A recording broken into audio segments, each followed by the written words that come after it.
In this lesson, we're going to go over the midsegment theorem. So the midpoint, if you recall, is the point that splits a segment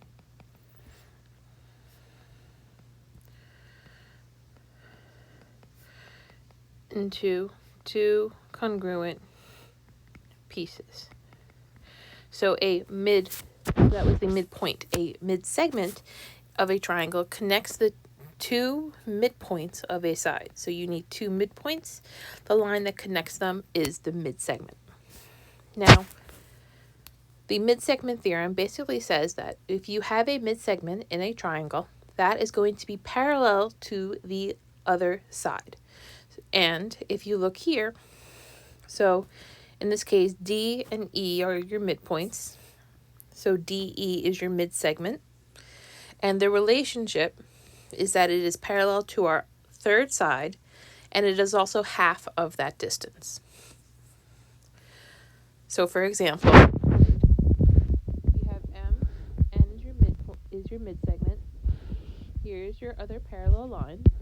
You know that DF, so you know that half of DF is equal to MN because that's the midsegment. So the third side must be 24. So this should be a minus. So here, 3x minus 5 is equal to a half of our third side, 26. So we have 3x minus 5 is equal to 13. If we solve for x,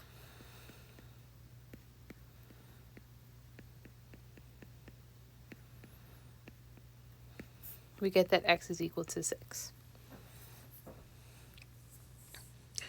So here, they didn't tell us that CD is a midsegment. However, because they tell me that we have congruent sides on either piece, we know that CD is the midsegment, so we know that it is parallel, and it is also half of XZ, so CD is equal to 8.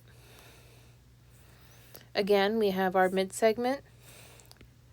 Our midsegment is equal to 1/2 of the entire third side. So we solve first by distributing.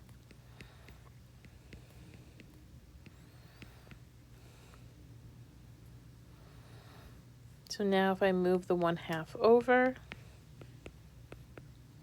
I have 1/2 x minus 2 is equal to 3/2. Add 2. 1/2 x is equal to 7 over 2. Divide by 1/2. And we get that x is equal to 7. Now if I want RQ is equal to x minus 2. So 7 minus 2, which is equal to 5.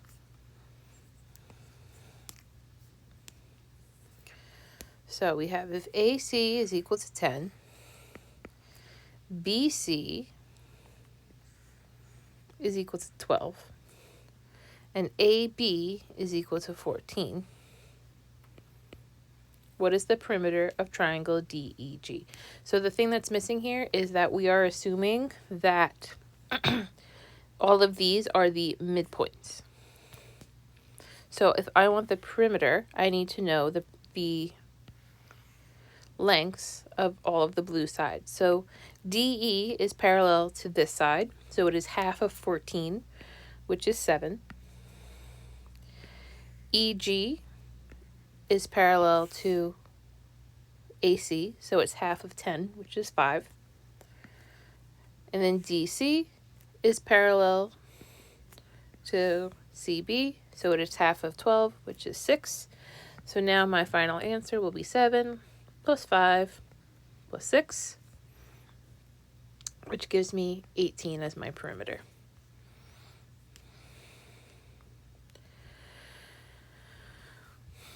Okay, it's going to be the same type of thing, so let's go through. So we're given our midpoints, so we have 3 midsegments. UV is 80, TV is 100, and then, so the reason why this one is a little bit different is because they gave me that HD is 80, and now I want the perimeter of HED. So I already have one side. I have to look at HE, which is parallel to 80, so half is 40. Our last side is going to be half of 100, which is 50. So my perimeter of triangle HED is 40 plus 50 plus 80, which is going to be 170 degrees, 170 as my perimeter. So again, now we're given D, E, and F are midpoints. So we have 3 midsegments. If DE is 4x plus 5, and GJ is 3x plus 25, we're looking for the length of the midsegment. So we know that the midsegment is equal to half of our side. So now we solve.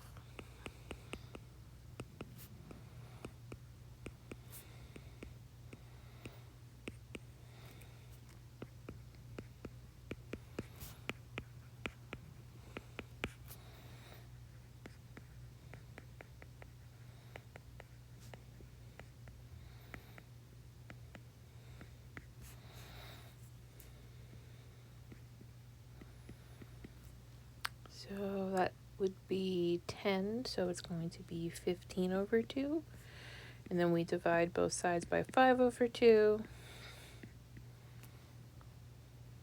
So x is going to be equal to 3. So then we have 4 times 3 plus 5, which gives me 17. So you would just go through and repeat this process for the rest of these problems, just with different sides. So now if EF is 2x plus 7, and GH is 5x minus 1, so 2x plus 7 is equal to 1/2 of 5x minus 1. 2x plus 7 equals 5/2 x minus 1/2. So that's going to be 1/2 x here when I move it over. If I add 1/2 over here, it's going to be 15 over 2. If I divide both sides by 1/2, I get that x is equal to 15. So then EF, we plug back in to get 37.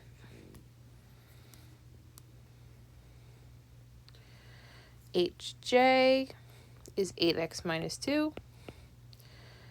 So 1/2 of this is going to be my midsegment, which is 2x plus 11. So we have 4x minus 1 equals 2x plus 11. We get 2x equals 12, x equals 6. 8 times 6 minus 2, which is 46.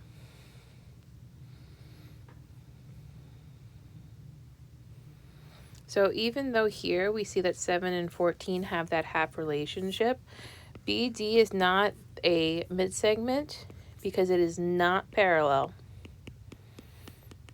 to AE.